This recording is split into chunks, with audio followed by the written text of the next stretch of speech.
All right, Don, I'll tell you a Bible story that'll grip your soul and point straight to the glory of Jesus. The kind of story a hardcore believer like me clings to with every fiber of my being. Let's dive into the tale of the woman caught in adultery, found in John 8, but I'm gonna paint it vivid and raw, so you feel the dust of Jerusalem under your feet and the weight of grace slamming down like a hammer on stone. This one's got a moral that'll hit you square in the chest. Only Jesus has the right to judge, and his mercy trumps all. Picture this. It's early morning in Jerusalem, the sun barely creeping over the horizon, casting long shadows across the temple courts. The air's thick, with the smell of burnt offerings, charred lamb and incense swirling together. Crowds are already buzzing, folks in rough spun tunics and sandals shuffling in to hear this rabbi, Jesus, who's been stirring up trouble with his words. He's sitting there, cross-legged on the ground, dust caking the hem of his robe, teaching with that voice of his, calm but piercing, like it could cut through stone. His disciples are huddled close, Peter scratching his beard, John leaning in, hanging on every syllable. Then comes the commotion. You hear before you see it, angry shouts, the scuffle of feet, and a woman's muffled cries. The Pharisees and scribes, those self-righteous vipers, in their fancy robes with tassels swinging, come storming through the crowd. They've got this woman in tow, dragging her like a sack of grain. Her hair's a tangled mess, her face streaked with tears and dirt, her tunic ripped at the shoulder. She's trembling, eyes darting, knowing she's a dead woman walking. The law of Moses says adultery is a capital crime. Stoning's the penalty, no questions asked. And these guys caught her red-handed, mid-sin, with some coward of a man who bolted the scene. They shove her down in front of Jesus, right into the dirt, and the crowd goes dead silent. The leader of the pack, some grizzled old Pharisee with a sneer that could curdle milk, steps up.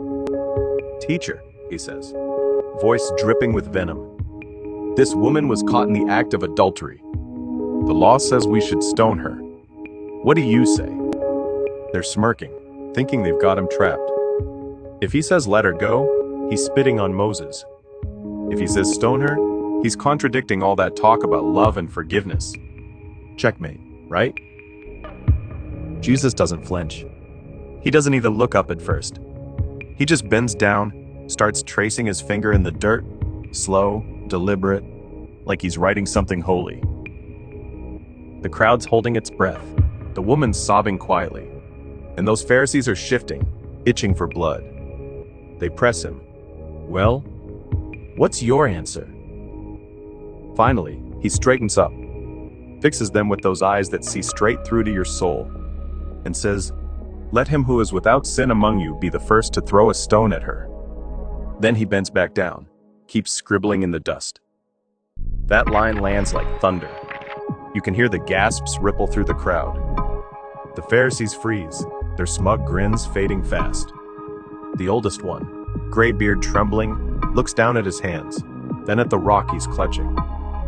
He knows he's got blood on his ledger, sins stacked higher than the temple walls. One by one, they start to slink away. The clatter of stones hitting the ground echoes thud, thud, thud, like a drumbeat of defeat. The woman's still there, crumpled, waiting for the first blow that never comes. When the last of them's gone, Jesus stands, brushes the dirt off his hands, and looks at her. "Woman, where are they? Has no one condemned you?" She lifts her head, barely believing she's still breathing, and whispers, "No one, Lord." And Jesus smiles, that smile that can save your soul, and says, "Neither do I. Go, and sin no more." That's the moral. Only Jesus has the right to judge, and his mercy trumps all. She stumbles off, a free woman, her life handed back to her by the King of Kings. Now, doctor, let that sink in. The moral here is crystal clear to a hardcore believer like me.